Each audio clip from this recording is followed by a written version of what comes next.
ଓଡ଼ିଶା ମାଟିର ଏମିତି ଏକ ସ୍ଥାନ ଯାହାକି ଭଦ୍ରକ ଜିଲ୍ଲାରେ ଅବସ୍ଥିତ।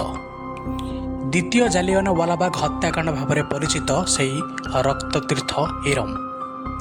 1942 ମସିହା ସେପ୍ଟେମ୍ବର ମାସ 28 ତାରିଖ ଭଦ୍ରକର ଇରମ ମାଟି ସ୍ୱାଧୀନତା ସଂଗ୍ରାମୀମାନଙ୍କ ରକ୍ତରେ ଲାଲ ପଡ଼ିଯାଇଥିଲା। ତେଣୁ ଏହି ଅଞ୍ଚଳକୁ ରକ୍ତତୀର୍ଥ ବୋଲି କୁହାଯାଏ। ଭାରତ ସ୍ୱାଧୀନତା ହେବା ପୂର୍ବରୁ ଇରମ ନିଜକୁ ସ୍ୱାଧୀନ ଘୋଷଣା କରିନେଇଥିଲା। ଏହି ସ୍ୱାଧୀନ ଅଞ୍ଚଳର ନାମ ଥିଲା ବାଞ୍ଛାନିଧି ଚକାଲର।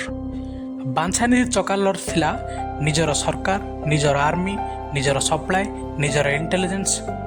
ସ୍ୱାଧୀନତା ସଂଗ୍ରାମୀ କମଳା ପ୍ରସାଦଙ୍କର ନେତୃତ୍ୱରେ 5000ରୁ ଉର୍ଦ୍ଧ୍ୱ ଲୋକମାନେ ସେଦିନ ଏକତ୍ରିତ ହୋଇଥିଲେ, ଯେଉଁଠାରେ ଇଂରେଜମାନେ ବର୍ବରତାର ସମସ୍ତ ସୀମାକୁ ପାର କରିଯାଇଥିଲେ ଏବଂ ଗୁଳିଚାଳନା କରି ସେଠାରେ ଥିବା ସମସ୍ତ ସ୍ୱାଧୀନତା ସଂଗ୍ରାମୀମାନଙ୍କୁ ଟଳାଇ ଦେଇଥିଲେ, ଯାହାକି ସେମାନଙ୍କର ରକ୍ତରେ ଲାଲ ପଡ଼ିଯାଇଥିଲା ସେହି ଇରମ ମାଟି।